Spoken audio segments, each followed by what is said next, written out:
Watch Dogs and Assassin's Creed are both open-world action games designed by Ubisoft Montreal. And like a bunch of recent Ubisoft games, they share a pretty similar structure.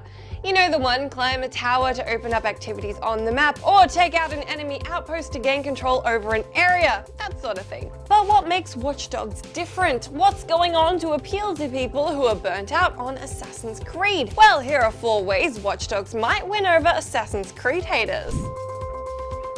Get 5 Assassin's Creed fans in a room and chances are you'll have 5 people who couldn't care less about the modern animus sections of the game, or as we refer to them in the office, the shit parts. Oh sure, you'll find the occasional person who can kinda sorta tolerate Desmond Miles, but you'd be hard pressed to find anyone who really loves the way every Assassin's Creed game includes dual storylines. Watch Dogs doesn't have any of that stuff to weigh it down. This is the story of Aiden Pearce and his own problems in modern day Chicago. For better or worse, what you see is what you get. Who knows whether the story will be any better than Assassin's Creed, but it will certainly be told in a more direct way. While there's a bunch of you who are fans of the rooftop parkour way of getting around any given Assassin's Creed game, there's also a sect who think it's a fairly tedious way to explore an area. Not to mention the way you run down a street and then accidentally end up sticking on the edge of a building. Running around on foot can be fun, but also pretty time-consuming in the long term, and for those people, there's just one thing to say: cars! Yes, Watch Dogs employs all the magic of modern automotive technology. Just hop in a car, legally, illegally, we won't judge, and explore the city of Chicago at breakneck speeds. In that regard, Watch Dogs feels a lot more like Grand Theft Auto than Assassin's Creed, but unlike those early GTA games, the driving in Watch Dogs is actually pretty fun.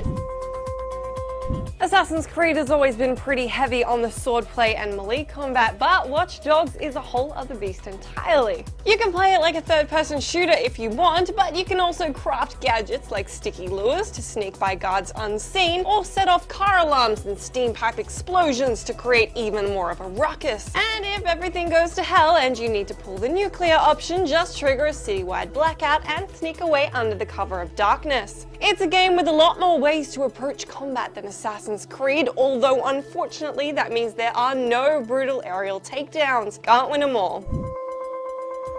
Assassin's Creed has always had its fair share of comic relief characters, but on the whole the series has tended to be fairly serious. On the surface, Watch Dogs looks like it's going to be following a similar path, but dig a little deeper and you'll find a game that knows how to have a little fun when it wants to. The most obvious example are digital trips, which are those eccentric mini-games you can play in a bizarro alternate version of Chicago. You know, like piloting a spider tank as it crawls up skyscrapers and destroys everything in sight. That kind of stuff.